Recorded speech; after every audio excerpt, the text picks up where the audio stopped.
Hello everyone, চলে এসেছি একটা মিনি ব্লগ নিয়ে। এখন রেডি হয়ে আমরা যাচ্ছি তামিলনাড়ু টু কর্ণাটকা, মানে কোয়েম্বাটুর থেকে বেঙ্গালুরু। আর রাস্তায় ডিনারটা করে নিচ্ছি। আমরা এখন বাস ধরবো, আমাদের বাসটা আসতে এখন আধ ঘন্টা লেট আছে। গপুকেও সঙ্গে নিয়ে নিয়েছি।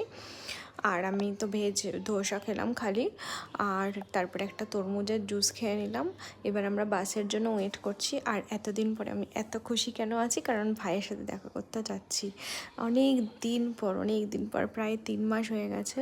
তো আমরা স্লিপার বাস বুক করিনি, কারণ কয়েকটা ঘন্টারই ব্যাপার, সেমি স্লিপার বুকিং করেছি।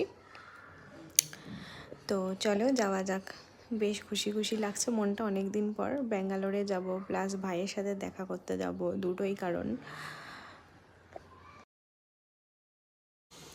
তো বাসটা চলা স্টার্ট করে দিয়েছে। মোটামুটি 6 ঘন্টা থেকে 7 ঘন্টা মতন লাগে। তো বাসটা মাঝ রাস্তায় এবার হল্ট করেছে। তো একটা চা খেলাম, চাটা মানে অসাধারণ ভালো ছিল। চাটা আমি শখেই খাই আর কি।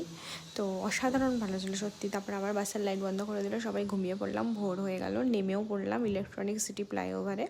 তো এখান থেকে ভাইয়ের বাড়িটা কাছে হবে। আর ব্যাঙ্গালোরে নেমেই মনটা যেমন, মানে ব্যাঙ্গালোরে একটা আলাদাই ভাইবস আছে, তো মনটা ভীষণ ভালো লাগছে। ভাইয়ের সাথেও দেখা করতে যাবো, সেটাও একটা কারণ। তো উবেরে উঠে নিয়েছি, উঠে পড়েছি, এবার পৌঁছেও গেছি। এই আর জাস্ট মানে 1-2 মিনিট পরেই দেখা হবে। এখন বাজে ভোর 5টা, 5:30। আমি তো ভীষণ খুশি। আজকের ভিডিওটা এই অবধি।